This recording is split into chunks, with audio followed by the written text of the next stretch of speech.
Ooh, that looks tasty. We live in a world where there's so much pain and suffering. Yet, it is pain and suffering that can be solved. All that it takes is a little dedication, a little care, and a whole lot of money. And luckily for us, I may be devoid of patience and care, but I have a whole lot of money. So, let's use that money and fix the world in my image. Welcome, folks. Today, the Hungry Gamer is back with another game review. And today, we are talking about Evil Core, designed by Alfie Denon and Alex Harrison, with art by Michael Ozorowski. And I do apologize if I mispronounced any of those names. Now, what Evil Core is, it is a game for 2 to 6 players in which each player is taking on the role of a powerful billionaire, or perhaps trillionaire, in the world that's made their money through some kind of big business that is kind of ubiquitous to society. And on the surface, these bazillionaires are out to save the world, to do something to help everybody, to help the world, save us as we move forward into the future. But under the surface, they're actually evil geniuses and they are doing everything they can to save the world, but save it under their conditions. And overall, what you're going to be doing is it's a kind of area control, not really. It's a little bit of area control style. I'm doing this with my hand because that's really wishy-washy if it's actually area control, but it has a little bit of those elements and a lot of take that card play and a little bit of engine building as well. Now, if you are not interested in how this game is played, just want to jump ahead to my final thoughts, then you want to go to the timestamp on the screen right now. For those of us still here, I'm going to talk lightning fast about how this game is played because I also have done a in-depth how to play video, and you can find the link to that down in the description. The core of what's going on is each player has their own CEO that they are playing as, and each CEO on the back of their card has their evil scheme, what they're trying to do. However, they can't get to their evil scheme until they get the first 3 phases of their plan complete. And as they complete different phases of their scheme, they'll be building up their secret layers that they have here. And each time you complete a new phase, you'll get to add a piece onto your secret layer until eventually you have completed the whole thing. And once you have done that, your secret layer on your volcanic island tax haven is complete. You will be able to reveal your in-game plan and try to succeed. Once you do that, all the other players will have a chance to try to stop you. And if they can't, you win, and then you're able to go to the website down here on the bottom of the card and kind of find out how that actually goes for you in the end. Each turn of the game is broken down to a couple of different things. You're going to collect money, and we only track in billion-dollar bills here. Anything less than $1 billion, this is not worth your time, based on the number of businesses that you have out on the board. At the beginning of each turn, you announce how much money you're bringing in. You bring in that much money, players have a chance to audit you, saying, whoa, whoa, whoa, nuh-uh. That's not how much money you should have, and so on. Then you draw opportunity cards, and then you get to play your opportunity cards. And you'll see on these cards, up at the top here, there is a cost to each one. You'll also notice that most of these cards here are broken down into a colored side and just a bottom card. The bottom are what are called nasty business cards. That's your take that style stuff. You'll be doing things that will take money from other players, or it might be something that gives you extra money, or it might be a way for you to get another business out on the board on the cheap, or whatever it may be. However, the more important thing are some of these things at the top. And these are the phases that you're trying to play. And I'll just rotate this a little bit. Now we can't see everything, but this is where green is. And the main thing you'll be doing is you'll be playing cards with these different phases. And what that'll do is not only does that give you a new business somewhere, in this case in Johannesburg, which is down here, you can barely see it on the screen here, but each one of these phases in your color that you play, you'll be able to add a piece to your secret lair. And doing that gets you closer to the end game, but it also lets you have more of these opportunity cards in your hand. Now, you're going to have a phase 1 laid out before you can lay out a phase 2. I will also point out that it is perfectly okay to play a phase in another color.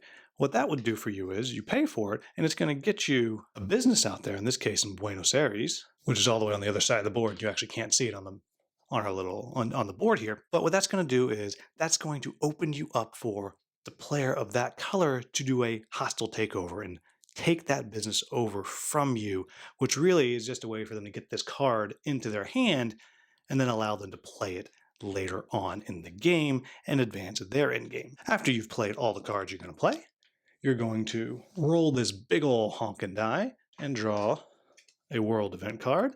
And it might be something like this: Chemical Apocalypse was just going to hurt everybody right away.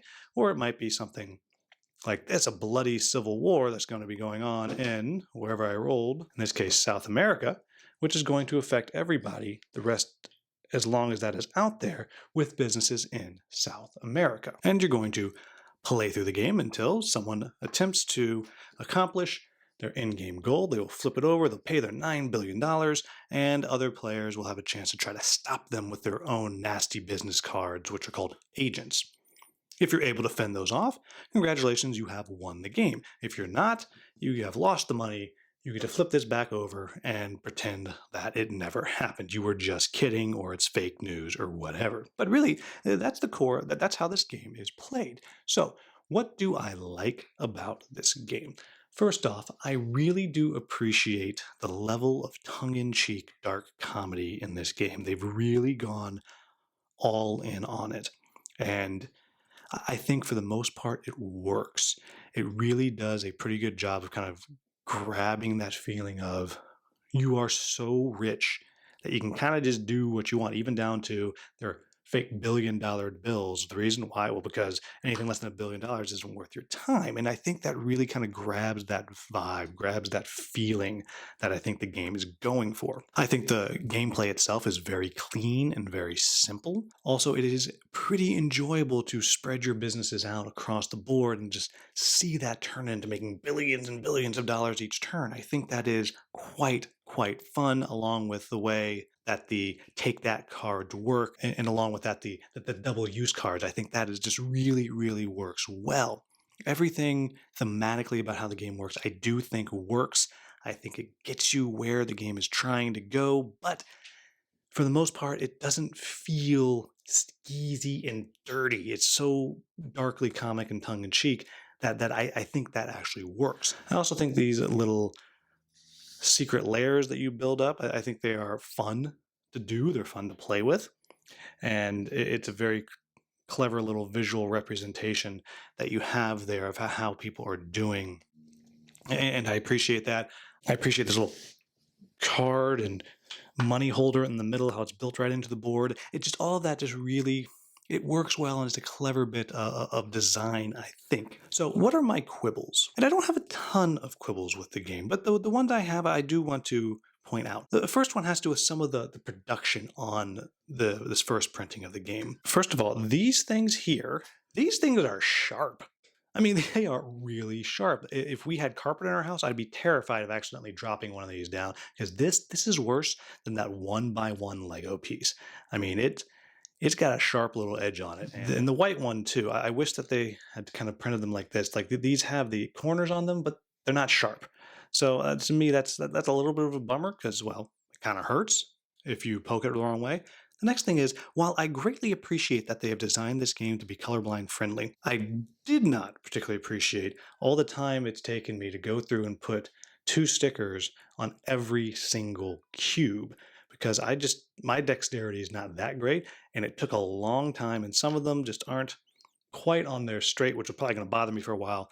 And to me, that's a little bit of a bummer. If you're not going to play it with the colorblind friendly setup, because that's not an issue that is in your gaming group, then no problem. But I did want to have it set up for when I do play with people. And to me, that was just a little bit of a bummer. And the next thing is, I wish there was more of the art. I like the way these characters here look. It's very, well, I like the way it looks. And the money's fine, but then that's really all the artwork that you get. Everything else is just text-based, and it is extremely clear. But the art is good. I'd like to see a little bit more of it. The next thing is, I've only gotten to play this at 2 players. And while I can clearly imagine how this game will work at a higher player count. I don't think it works as well as a two-player game. And that's mostly because it is a take that style game. And to me, take that style games are more fun with more people because it doesn't feel so personal. Also, when you're playing this game at two players, it's very easy not to put down any phases of the other player's color. It's just, you can do that. And so you can avoid really helping them. But I'm positive that if you play this game at a max player count, or even 4 or 5, it becomes really hard to put something down that another player isn't going to want to take from you. And when they take it from you in a hostile takeover, it's not so much that it hurts you a ton, because you're not going to lose your business out there. You don't lose the money, and you're not really using it right now. But what it does do is it helps them. And to me, that's what's exciting about the game, is that idea of playing your cards in a way to get the benefit for you now and be able to capitalize on that benefit before another player is able to take it and use it to help them. But you don't have that in the two-player game. It's just not something that comes up much, if at all. And then the only other thing that I'll say is this game is darkly comic, and it really does dig into a lot of stuff that is current and lampoons it pretty well. I will say that in some of the stories here, it's a randomized what happens at the end.